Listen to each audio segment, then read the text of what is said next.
কি Indian cricket ফ্যান্সরা, জানি আমার মতো আপনারাও রোকো অর্থাৎ রোহিত শর্মা ও বিরাট কোহলির কামব্যাক দেখার জন্য মুখিয়ে রয়েছেন এবং 19শে অক্টোবর পার্থে ভারত বনাম অস্ট্রেলিয়া যে ফার্স্ট ওডিআই হতে চলেছে সেই দিনের অপেক্ষায় আপনারা আছেন এবং ঘড়িতে সেই দিন 9টা বাজা মাত্রই কিন্তু আমরা দেখতে পাবো বিরাট কোহলি ও রোহিত শর্মাকে।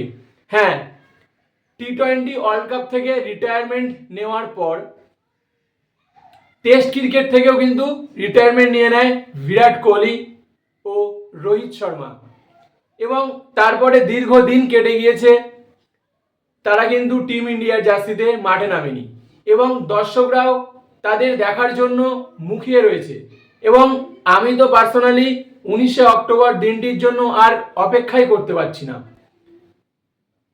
অস্ট্রেলিয়া ও ইন্ডিয়া কিন্তু 3টি ওডিআই খেলবে এবং টি-20ও আছে, টেস্টও আছে।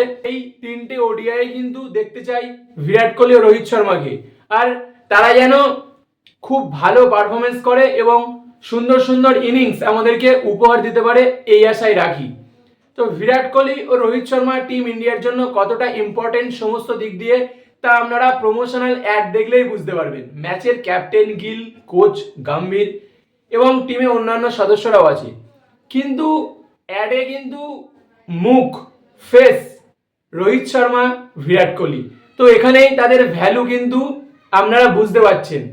টিম ইন্ডিয়ায় রোহিত শর্মা ও বিরাট কোহলি যে ব্র্যান্ড ভ্যালু তা কিন্তু আরও একবার অ্যাডের মাধ্যমে আমরা বুঝে গেছি এবং সবাই তা জানে। রোকো যখন ইন্ডিয়ান টিমের হয়ে খেলে তখন কিন্তু দর্শকদের উন্মাদনা থাকে চরমে এবং বিগত বেশ কিছু ম্যাচেও এমনকি ভারত পাকিস্তান ম্যাচেও আমরা সেইভাবে ফ্যান্স দেখতে পাইনি, মাঠ কিন্তু ভরায়নি ফ্যান্সরা।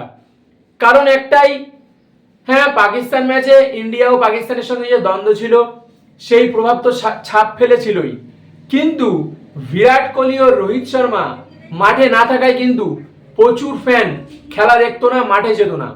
কিন্তু 19শে অক্টোবর যখন প্রথম ওডিআই অস্ট্রেলিয়ার বিরুদ্ধে রোহিত শর্মা ও বিরাট কোহলি আবার ইন্ডিয়ান জার্সিতে নামবে তখন কিন্তু দর্শকদের মধ্যে উন্মাদনা থাকবে চরমে।